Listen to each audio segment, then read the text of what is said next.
What's going on, everybody? My name is Jack Kelly, host of Point to the Spot, a US-based podcast focused on the world of football. Joining. I forgot the intro here for a second. All right, Jack with a special Point to the Spot announcement. What's going on, everybody? My name is Jack Kelly, host of Point to the Spot, a US-based podcast focused on the world of football. Joining me today, as always, is my entirely bonkers friend, Reed Hammond. Reed, how are you? I'm doing great. Reed is doing his best sportscaster impersonation right in the moment, as he is wearing a dress shirt and tie, but no pants for the recording of this episode. The benefits of audio. The benefits of an audio pod, also the benefits of being a business student. That you get to walk around looking great all the time. Also joining the show today, that third voice that you may have heard, a future presidential candidate, Ball for Prez 2020, I can't stand Donald Trump's America, Andrew Ball. Andrew, how are you today, sir? I'm good. I'm doing very well. Well, I'm glad to hear that we are all in such favorable spirits. Good results for the men's national team. Some Premier League fixtures finally on their way for the weekend. But first, we wanted to start today's episode off with a very special Point to the Spot announcement. We have long been talking about the rebranding of the podcast amongst the three of us and behind closed doors. And despite Reed's best efforts, we are not changing the name of the pod, only the logo. So today, guys, when this episode is released, it'll be with a brand new logo created by my very dear friend Nick Slavensky. He did an absolute beautiful job with it. It's gorgeous. What do you guys think of it? I think it's great. It represents the essence of the podcast, I think, with some symbols representing the great state of Wisconsin, as well as a vintage soccer ball, because every good logo needs one of those. It's a piece that. It's beautiful. I love it. It's my favorite thing that we have ever done, and we've done a lot of things over the years. Yeah, so it is absolutely spectacular. Again, big thank you to Nick. And so be watching for that, because it's going to drop pretty much as soon as this episode drops. However, you all are here not to hear us talk about my dear friend's graphic design talent, but to talk about football. And there was indeed football that was played this week. The fourth World Cup qualifier for those teams in CONCACAF. I don't even know what number they're on in Europe, nowhere in South America. But there was another round of World Cup qualifying, which saw the United States men's national team travel to Panama to play the Panamanians. And it was kind of a dogfight of a match. National team didn't by no means look good. But I think they did the job, went in, got the points that they needed. 4 points out of 6, that'll do. Back on track, up to 4th place in the Hex. Favorable run of games coming. They got to go to the Azteca in June. But they played Trinidad twice. Yeah. Which Trinidad's probably the weakest team in the Hex. You should expect 6 points out of that. And we hate to expect anything, especially as an Arsenal fan. But I think this was a good result. Again, the American Messi, Christian Pulisic, starring, very composed in the box, setting up that Clint Dempsey goal. Performances all over the pitch that have controversial ratings amongst those on the Point to the Spot staff. But I guess initially, I will turn it over to you, Mr. Ball, to hear your thoughts about the match. Yeah, I think uneven is a good way to describe the performance, because you saw some guys star, and then you saw other guys fall flat a bit. But it was a tough match for the U.S. men's national team, especially at the back line. You know, Tim Ream, who I have given a fair amount of shit for, but this was their second choice back line. No Fabian Johnson, no John Brooks, no Jeff Cameron. So, you kind of throw guys like Tim Ream, Omar Gonzalez out of the frying pan into the fire with a tough road match. And there were some shaky moments, but also, got to give them their due. Tim Ream did look a lot better in the second half, had some good tackles that halted Panamanian advances. But a couple guys really actually stood out to me. One, Jorge Villafana at left back, which is a position that the U.S. men's national team has long been searching for someone to fill in ever since the decline of DeMarcus Beasley. And he's young. I really was impressed by the crossing ability. He had some struggles tracking back in defense, but I think that's just more a commentary on how tough it was to defend. I would like to see him get more minutes as in that left back role going forward. And then also Paul Arriola coming on as a substitute. It was really a cameo appearance for him, but his pace was incredible. And I've not watched a ton of Xolos Tijuana, but he's definitely one to watch going forward. Yes, at right back or right wing. I think you could play him in either, really. His time down there in Liga MX, he's getting him a cap. Of course, high praise from our good friend Cesar about Paul Arriola. Reed, I'll turn it over to you. How do you feel about the men's national team performance down there in Panama? I think I'm definitely going to be writing the dissenting opinion of this point of the spot Supreme Court case, in that I thought Tim Ream was really good, one of the strongest of that back line. He had a mistake on the corner, not even a mistake. He had an unfortunate bounce that led to the goal off the corner. Can't really fault him for that. He played it fine. It just kind of went funny. I think with Graham Zusi at right back, Omar Gonzalez was rightfully dragged over there all the time, which left Tim Ream playing basically 3 spots across the back line, because he also had to make up for a very young left back that likes to get forward. So I think he was being dragged around all over the place, and Omar Gonzalez was so far out of position half the time that it ended up looking like Tim Ream he had to do really difficult things to make up for this kind of insane back four that we saw. Like, they were good. I'm happy to see the young left back come in, and all young fullbacks love to get forward, but we kind of see this with Arsenal, with Hector Bellerin, especially the last 2 years, that he would do great things going forward, but would be just going on the counter.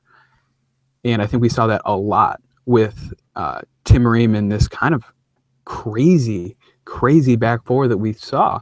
And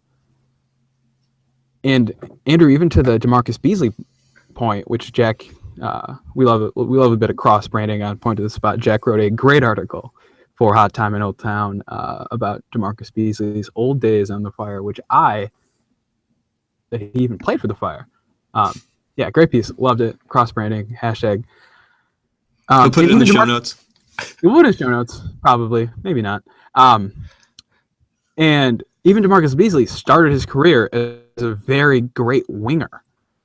As age came on to him, he kind of got a little bit more tactically astute and got pushed back into that left back role. We haven't had a good left back in like a decade. We haven't had a good left back in about a generation. And Roscoe could be the kid, and he's definitely the kid going forward, at least for now, on the front foot. If his defensive capabilities can, step up with age, he could definitely be the guy filling that spot over the next couple of years. So I'm honestly surprised that we won that with that back line. Well, we didn't win that. We drew. I'm sorry. The drew. I'm surprised we got a positive result from that. That's what I meant to say. Yeah, I mean, for me, this is a good result for the men's national team in the sense that this team is not healthy. No. Not healthy. We're missing 5 or 6 key players that are normal shoe-in call-ups that would be, I don't know, arguably in the starting 11. So getting 4 from 6, especially, in such a manner of just destroying Honduras and then getting a tough result in Panama. Maybe you should have done better. U.S., even with these injuries, I still think was a better team. Panama does have some quality with the likes of Roman Torres and others who play in MLS, but I think that the United States should have gotten all 3 points, but I don't know. I'm not too bent out of shape considering that we're missing, arguably 6 starters. I mean, it was also a tough game for guys like Christian Pulisic just because the referee seemed totally disinterested in giving fouls. Had to stab somebody to get a call. Yeah, well, I think it was actually, in hindsight, now will be a good experience for Pulisic because, there are all the jokes about CONCACAF refs and stuff. But, when you play these teams on the road, you're going to get a more physical brand of play than you would get, normally or in the Bundesliga. So I think it's good experience for some of the young guys to get out there and experience that. And even guys like Kellen Acosta, who got some good minutes at the end and looked quality. I don't get why Kellen Acosta doesn't start. Yeah, I mean, he might need a little more experience, but like the appearance he made as a substitute, I think will go a long way, to get him, especially in that hostile environment, towards getting him hopefully a start at some point in the Hex as we go forward. Yeah, I mean, he does have some good experience against Latin American opposition, though, being he put in a very strong performance for FC Dallas against Pachuca in their CONCACAF Champions League game. Granted, that was in Dallas, though, I do believe. It was here in MLS for the first leg. Reed, I will turn it back to you. Would you like to see youngsters like Kellen Acosta and Pulisic and, I don't know, some of the other young guys, Tim Ream, that got a run out, be more integrated into a consistent starting 11? Or do you think that Bruce Arena needs to go with the old boys that have been there and done that? Well, I think it's very situational. I think if we're playing in Columbus against TNT, yeah, let's play some 20-year-olds. But, if we're at the Azteca or like that game in Panama, you can't. They're going to get shredded. They're going to get eaten alive by those fans in that conditions. But it stands. But with the performance that we saw from Jermaine Jones, who I thought was very poor before coming off, like he put in a little bit of a shift defensively, but he wasn't doing enough for me. I think Bruce Arena is really good at balancing that, despite the reputation that he kind of has as a dinosaur. It's going to be interesting how he runs it, and I think it's going to be kind of like I think he's going to make his selections based on the opponents rather than perhaps who deserves it. Go ahead. Sorry. Well, Reed, you kind of made my point for me. I totally agree with you, but I mean, Jermaine Jones was so bad. And you look at some other tactical deficiencies in the U.S. team. You look at Michael Bradley having to try and do too much. A lot of that was because Jermaine Jones was just wandering in the desert the whole game. He was a passenger. Yeah, I mean, he didn't. I don't think he contributed hardly anything going forward. So I mean, like, kind of at what point do you jump ship with guys like Jermaine Jones? He's a very hard worker. He's a very dedicated person. He's worked so hard to get into that side, but he's getting really up there in age. And when you put in 2 or 3 defensive actions in the whole game against Panama side, who is very good through that center, it must be said, you really got to start asking some questions, and maybe not go with some kids, but maybe go with 25-year-olds rather than 35-year-olds. No, I definitely agree with that. I think bringing a 36-year-old Jermaine Jones to Russia, if we qualify, knock on wood, to be a regular in the side, rather than just like a been there, done that presence in the locker room, I think would be damaging to the United States' chances while they're in that tournament. Again, very dependent upon the draw of their group and et cetera, et cetera. But I think one thing that actually worked against the men's national team is that they were playing in Panama in March. And that sounds funny because it's like, escape the cold weather of MLS or your domestic leagues abroad to get to go to some warm weather. And I think that actually hurt them because we saw quite a few guys cramping up all over the field. Jermaine Jones was one of them. Of course, he was stretching his calves constantly before he ended up leaving the pitch. But I don't know. I think the weather worked against them a little bit in that aspect. Well, and also you have MLS guys who are not that far into the season, so they're not at peak form and peak fitness yet. So, I think that actually when we get to the next round of qualifiers, this team will look a bit better because the MLS guys, who are kind of the glue guys at the moment, will be in better form and will not be cramping or having stupid injuries. And I think that will positively impact the performance. I agree. Reed, one final thought on this match. Tim Howard, as the beIN Sports announcer, commentator, whoever you want to call him, put it, showing glimpses of Belgium in this match.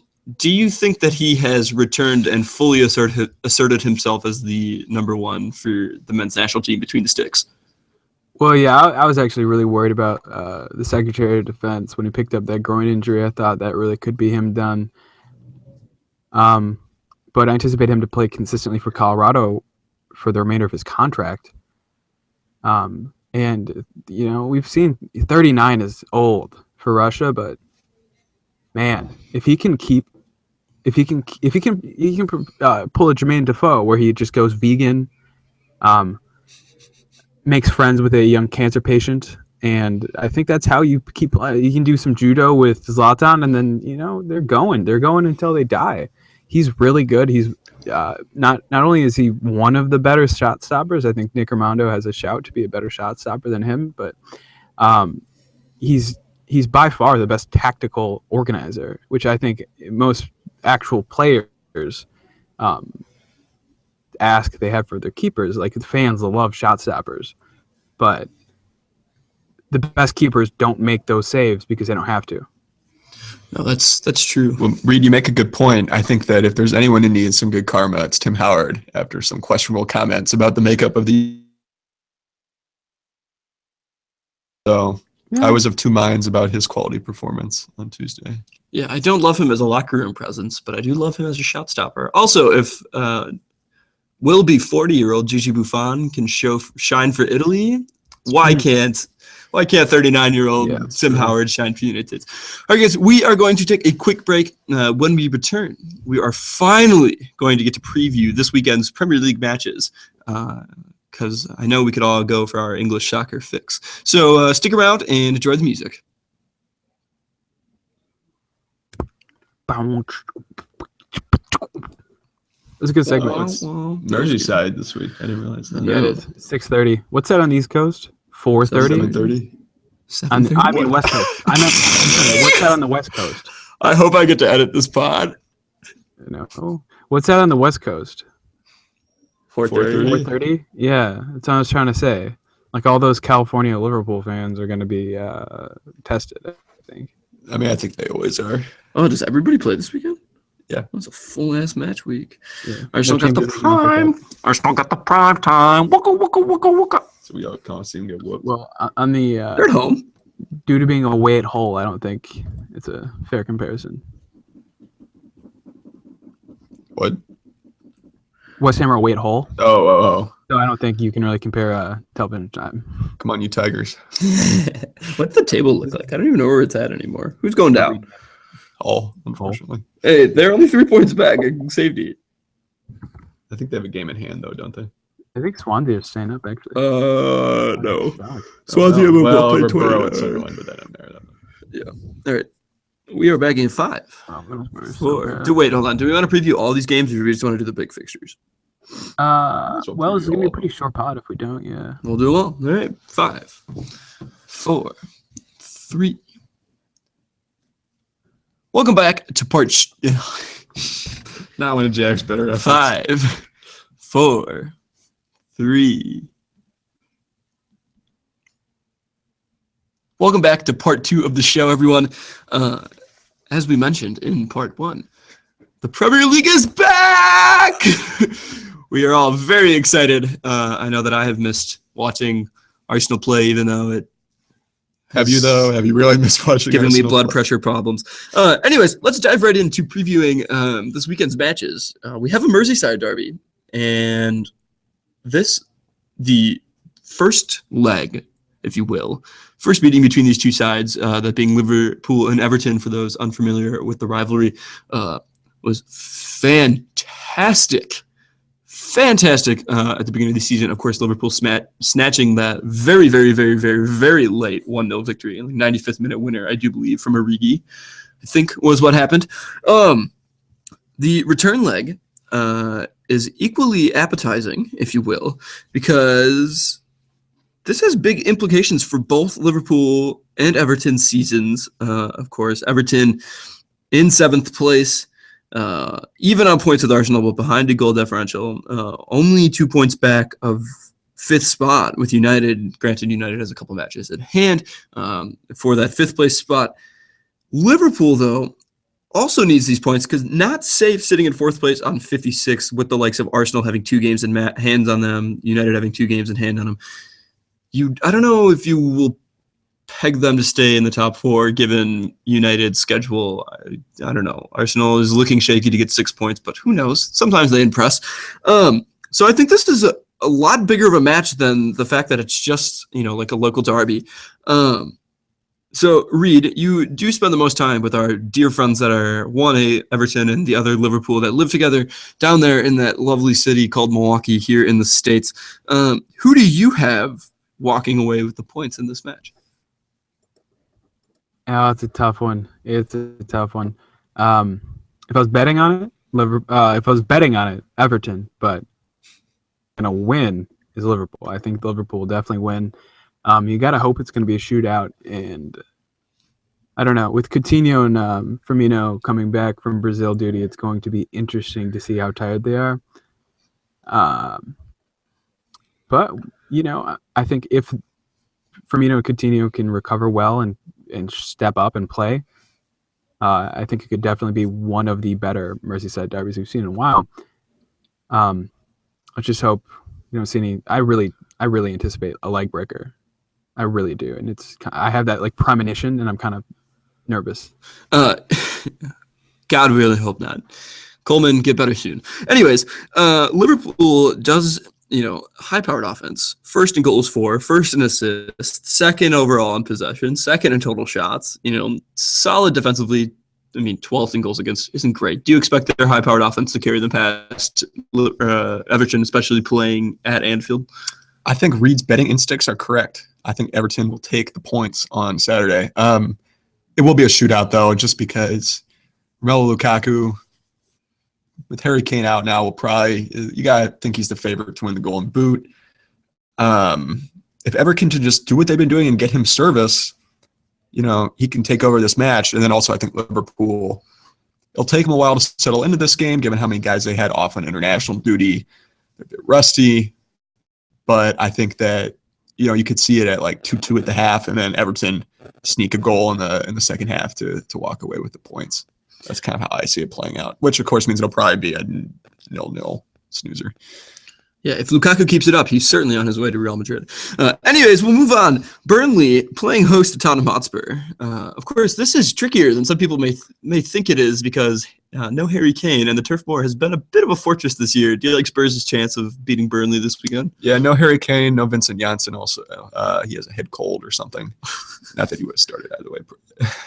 But, it's tough. I feel like a draw actually on the surface would be a pretty good result because Reed's favorite topic is how good Burnley are at home, and which is quite good. Quite good. And in general, I think they have a team that will sit back and put a lot of men behind the ball, but also they have the quality to have those counterattacking forays forward. A lot of the times when Spurs play like a Middlesbrough and they park the bus, they don't have that offensive quality, so you're kind of less nervous as a Spurs fan. You just got to figure out that one way to unlock the team, and you should be good. One goal. If you get the one goal, then you could get 6. But Burnley are the side that, that's not the case. They're too good. You're going to have the creativity, but also the defensive fortitude to stop an above average attack. So it'll be interesting to see what Pochettino does tactically. It'll put the back three to the test, I think, if he decides to go that route. But I would take a draw. Yeah, I mean, favorable result for those trying to chase Spurs, i.e. Arsenal. But I don't know. I don't think it would be too hard done given that they're without 2 of their top choice strikers. Anyways, I will quickly preview the Chelsea the match. Chelsea playing host to Crystal Palace. Of course, Big Sam has gotten some results for the South Londoners. Most recently, they're out of the drop zone, but only by 4 points. That's enough, but not, they shouldn't be too comfortable with that. I don't know. I fully expect this to be a Chelsea victory. They looked good. Belgium did disappoint a little bit in their World Cup qualifier, so maybe Eden Hazard will be having a hangover. It's hard to tell. Spain got a big win. I'm not sure if Diego Costa was away on international duty. I don't know. I expect Chelsea to win. They're just too good. Reed, we'll go to you next. Hull City, the Tigers, Andrew's favorite Premier League team, playing host to your beloved, including Spurs, your beloved West Ham United. The Hammers, I don't want to say they're in a bad run of form. They're in an average run of form. No, I would put them in a bad run of form. I think this is it's hard to be anything. They've lost 3 in a row. Yeah, 3 in a row. Haven't kept a clean sheet in 8. Disappointed around surrounding the club, but winless in 5. Winless in 5, yeah. I think anything other than a win at Hull is definitely unacceptable. There's a little bit of pressure on Bilic, as there seems to always be every 10 games. it comes out that another big name manager is linked to the job. But I'm not really that worried. A Hull away is definitely what Slaven prides himself on winning. He definitely sees those off. And actually, Robert Snodgrass was on top form this weekend with Scotland duty. So it's going to be interesting to see if he can actually parlay that into playing somewhat decent for his club team, because he's been absolute dog shit lately. Snodgrass Cup tied, or league tied. Will he be able to play? I think so. Yeah. I don't know, sometimes they write that in for the same season. Oh, I haven't because heard he's going back to the reports of that. KCOM. Yeah. Yeah. We'll find out. I don't know. Do you think Hull can bag some points here, Mr. Tiger? Yeah, you sound like they're great. No, I mean, Tony the Tiger joins point to the spot. if they're gonna sneak some points from a team like West Ham, this is the chance. West Ham not in the best form. West Ham's having a bad, if you will. It's true. We'll talk about that later. But I mean, I think that they got to strike now. I mean, they do have some chances to make up ground, but these are the kind of matches you got to get something out of if you want to stay up. But yeah. Moving right along, Leicester playing host to Stoke. Of course, this is a battle of mid-table obscurity, if you will. Stoke in their traditional ninth place, seeing as though they've never finished higher than ninth in the English top division. Fun fact.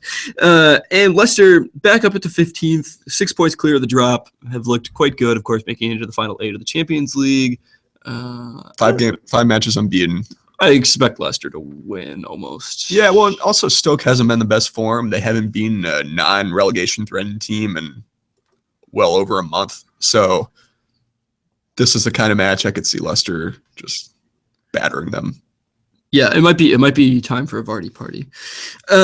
Every day is a good day for a Vardy party. Anyways, we'll bounce it back to Reed. United playing host to West Brom. Of course, an international break is actually, at this point in the season, got to be something that Jose Mourinho is loving, because even though Paul Pogba was off with the national team, other key players in the side, like none of his other players are good enough to make the national team. Yeah, is that what you're saying, Jay? But I mean, 35-year-old Zlatan Ibrahimovic, who's retired from play with Sweden, who beat Portugal during this week, Bance. 2 weeks of rest for old legs, if you will, even though he doesn't play like that. Also, Wayne Rooney not playing with England. I don't think Ander Herrera received a call-up. Well, considering that they get, tricky opponent against Tony Pulisic, West Ham, not Tony Pulisic. But I don't know. What do you think? You expect United to get some points in this game? Oh no. As previously stated, I'm definitely the dissenting opinion on this panel. I think this is a game that United lose, or Zlatan less. I'm pretty sure he's still on suspension, right? I think he has one more game on suspension.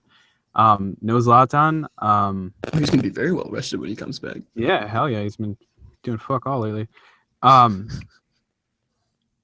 Yeah, and this is especially with no Zlatan, Pogba, I think will be mitigated by that very, very hacky West Brom midfield. Henrik Mkhitaryan did score a really good goal for Armenia, but I don't think they're going to be on good enough form coming out of that. And Solomon Rondon will definitely be eating against that United backline. So I think this is definitely a game where West Brom pop their 1-0 away win, and everyone goes, West Brom are pretty good, aren't they? And then I'll be like, yeah, I called that because I call everything. Yes. Moving right along, Watford playing host to Sunderland. However, you're not going to be hearing from us on this one. You're going to be hearing from a longtime friend of ours, Thomas McCott. He, of course, a big Hornets fan, lives in the Carolinas, having moved here from England. So enjoy this little preview of the match from Thomas. This is actually going to be a thing? Yeah, it's going to happen. Okay. Cool. I like it. Okay. I think we can get back everybody, to the I'm just going to transition it back in. Everybody be cool. Yeah, well said from Thomas. I don't have too much more to say about this match, so I think we should move on to the final match of Saturday. Weird-ass primetime game. Guess I got to give every team one a year. Southampton playing host to Bournemouth. I don't know. Not too many headlines in this one. Reed, will Gabbiadini gab some goals? Oh yeah, no, I would say yeah. It's not quite the old school Pompey Southampton South Coast derby, but Bournemouth and Southampton are the two teams from the South England currently playing the Premier League, so it's a bit of that. And yeah, it is in the Fox deal that every team gets at least one primetime home game. Well, Fox doesn't do the EPL, so NBC. Sorry, apologies. And Gabbiadini is going to miss the game, so there will be no. Oh, swing and a miss on that. I've been tearing into that Bundesliga Fox deal, so it's just on my mind, man. I've been reading the language on it. Let's move on to Sunday's matches. Y'all are fake news. We're always fake news, boy. It should be called Point to the Fake News, not Point to the Spot. Boy. The early match on Sunday, really a relegation throwdown between Swansea City and Middlesbrough. Swansea having put together a couple of results recently, currently sitting in 17th on 27 points. Borough down in 19th on just 22. I don't know. What do you think about this? Do you peg the Swans to keep up their decent run of form? Yeah, I'm beaten in 5 games. Middlesbrough having not won in 5 games. It's definitely 2 teams on the opposite track in terms of relegation. A loss here for Middlesbrough, I think, would be disastrous for their relegation hopes. Not mathematically, but in terms of morale. If you lose these kinds of games, that's just disastrous for the dressing room. So you could see him put in a fight. I think this will be like a 1-1 draw, which would represent a missed opportunity for Swans, given how good a form they've been in. But Mr. Reed Hammond earlier saying that he thinks Swans will stay up. Reed, what do you think about that? Yeah, they're a well-drilled side, and Borough are not. Yeah, they've kind of lost it, lost the plot a bit. Very disheartened side.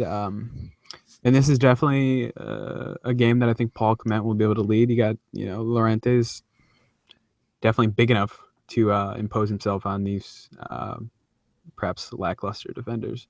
So it's a game that Swansea have to win if they have any ambitions of playing in the Premier League next year. And I think it's a game that Paul Clement will definitely have his players ready for.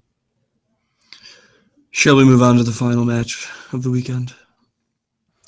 Notice my sullen tone. Arsenal playing host to Manchester City. Of course, Arsenal in a dreadful run of form, as they often are at this point in the season.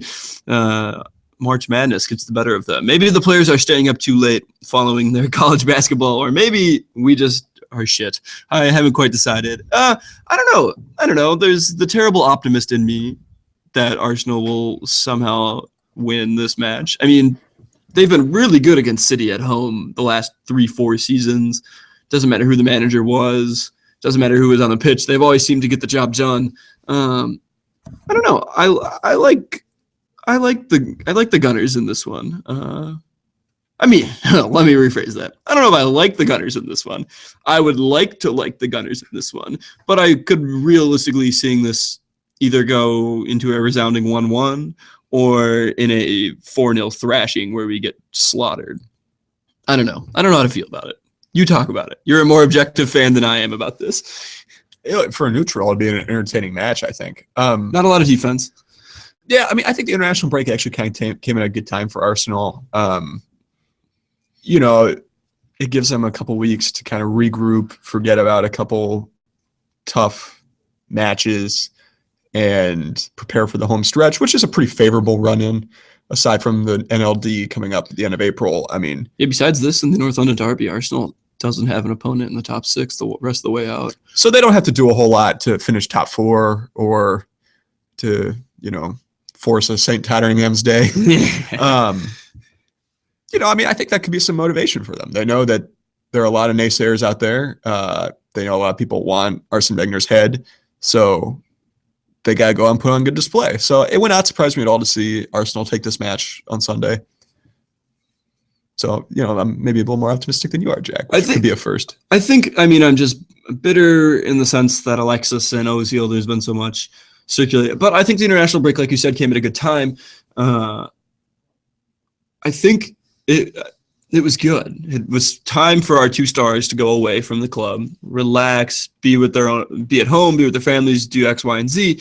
I mean, of course, Ozil didn't feature in that first one, recovering from that hamstring and head cold combination that he's been battling for a month now. But, Ozil telling German papers that he loves the club, he loves Wenger, have talked about, good signs in contract negotiations for him. Alexis, obviously, going away to Chile, losing a tough match against Argentina, but then Alexis scoring that worldly of a free kick that hit the bottom of the crossbar and went in. Oh, spectacular. Getting a result in that game, 3 points for Chile. I think, they should be motivated. I mean, Ozil did feature against Azerbaijan in their second match. I don't know. I think that it was time well spent away from the club. And I don't know. Hopefully we get contracts done. Otherwise, I fully expect now that I've had time, I expect them to be in Arsenal kits next season, even if it means just running out their contracts and not getting any money for them. Well, and also I think you have to look at the guys like Sanchez, Ozil, Olivier Giroud, Mr. Blind Squirrel Finding a Nut. Two are as good, if not better, for their national teams a lot of the times than they are for Arsenal. So I think that going away, and they're also comfortable with their national teams. It's not just that they're in good form, but they enjoy the experience. They enjoy representing their country. So you almost have to look at it, maybe that they're not rested, but they're refreshed mentally. And Koscielny too. A lot of this team. Yeah, Mustafi goes with the German. Yeah, they all enjoy their international experience, which can't be said for every player. Yeah, again, Ospina is the first team goalkeeper for Colombia. They've got a lot of good first team internationals on the squad, and I think that they all have some refreshing stints when they get to leave. Rainy old London. Sorry, you were saying. No, that was my point. I'd be interested to see what Reed has to say in this match, though. I think they're going to lose. I think they're going to get battered. Well, I'm glad we have a whole range of opinions. Well, let us move on to the final part of the show, when I share the best thing that I've seen today with you all. And there's actually 2 things today, because I have 2 great things to share with you. First, check out Copa 90s. Vieira and Chill today, of course, David Villanic, a poet, doing an interview with Patrick Vieira, head coach of NYCFC and Arsenal legend, French international legend. Point to the spot, featured, question got picked, asked on that show. Reed will make sure that the link to that video end up in the show notes down below. Awesome thing to wake up to today. And what was the question, Jack? The question was, should Wenger be in or out? There you go. Ask Pat, baby. Ask Pat took a neutral stance on that. And Jack, that video will not be in the show notes. That video will be spliced, stripped of its audio, and integrated into this podcast, because they have to hear this question. It's so great. It filled me with joy. I've watched it so many times. And I think that, Vieira's response to the question was very good and brought up some interesting points where everybody likes to talk about Wenger out. And he brought up the point that when the players go on the pitch, they need to be held accountable for what they're doing. Arsene Wenger's not the one out there shitting the bed every week. Calm head on good shoulders from Patrick Vieira. But the second best thing that I've seen today, of course, Bastian Schweinsteiger arriving in Chicago 2 days ago, but had his introductory press conference on Wednesday. And someone from the French press asked him, Bastian, do you think you can lead the Chicago Fire to the World Cup? When given an opportunity to correct his question, he insisted, can you get this team to the World Cup? Clearly incompetent about what the differences between club and country are. And today, the Chicago Fire shared a lovely photo of a few of the prominent, Juninho, Bastian Schweinsteiger, and company at training, and with the hashtag Road to Russia, a couple of laughing faces, absolute banter from the club. But it only gets better, because the official FIFA World Cup Twitter account quotes the tweet from the Fire and hits him with a "We believe in you" with a couple flexing arms, a fire emoji, and a couple of Russian flags. So spectacular banter that has come out of that. I choose to believe that the reporter was instead referring to the Club World Cup, which the Fire will also not be qualifying for, but nor are they even close to being eligible for it. There are 6 different levels that they have to get through before they get that far. But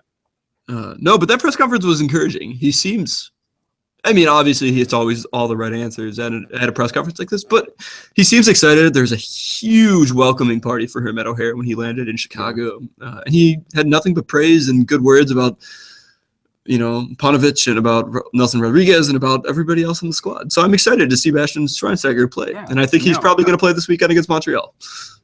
Yeah, okay. Two things on that. A, yeah, he's definitely going to start against Montreal, and it's definitely going to be a really awful idea. But B, Nelson Paunovic was talking about Bastian Schweinsteiger like he had just died. It was the weirdest press conference introduction I've ever heard. It was wild.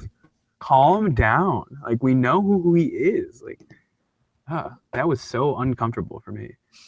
But yeah, super, super weird interview. Definitely think we got to get in contact with the Chicago Fire. I will take a train down, be the point of the spot, on-site reporter, and just get that press spot, because that's probably like L'Equipe or some bullshit like that. French press sucks. They're all bad. They're all No, bad. it was Agence France Presse. Which is even AFP. worse, because yeah, okay. They're legit. They're an actual I disagree. news outlet. Well, yeah, so is RT, but I don't believe a fucking word they say. You know what I mean? Okay, well, any AFP journalist listening to this podcast, at Reed and not me. Yeah. At Soccer Save US. But to your point, Jack, I mean, it is exciting to see the city excited about the Fire. Toyota Park's going to be It's janked. excited to see the city excited about the Fire. That was a terrible sentence, but the point remains. I mean, this is a team that has been rendered, so far under the sports radar, given the success of the Cubs, given how popular the Bears and Blackhawks are, given how far their stadium is from civilization. So I hope for a sellout or at least a good-sized crowd on Saturday against the Impact. No, I think they're going to pack the stands. That is all the time that we have for today's show, though. So thank you all very much for listening. Of course, we are all available on the social, if you will. Reed, where can they find you on Twitter? At that one kid Reed. And Andrew, where can they find you? At Andrew Ball, BAHL. Of course, guys, you can find me at Actual Jack Kelly. I am actually Jack Kelly after all. Don't forget to follow the show at Point to the Spot with the number 2. Beautiful new logo to be debuted upon the release of this episode. Cannot wait. I hope. Let us know what you guys think of it. Of course, we'll make sure to pin it to our Twitter account as well. Also, make sure you're following our partners, AmericanEPLThoughts.com. You can find them online at AmericanEPLThoughts.com or online at American EPL. Travis and the gang over there do great work. And if listening to us talk doesn't get it done for you, you can go read some of their in-depth analysis about the Premier League week in and week out. So until next time, have a great weekend, and we'll be back on Sunday to talk about some Premier League matches. Also, Some Caribbean football. some Caribbean football, special guest on its way. So until then, take care. Bye-bye.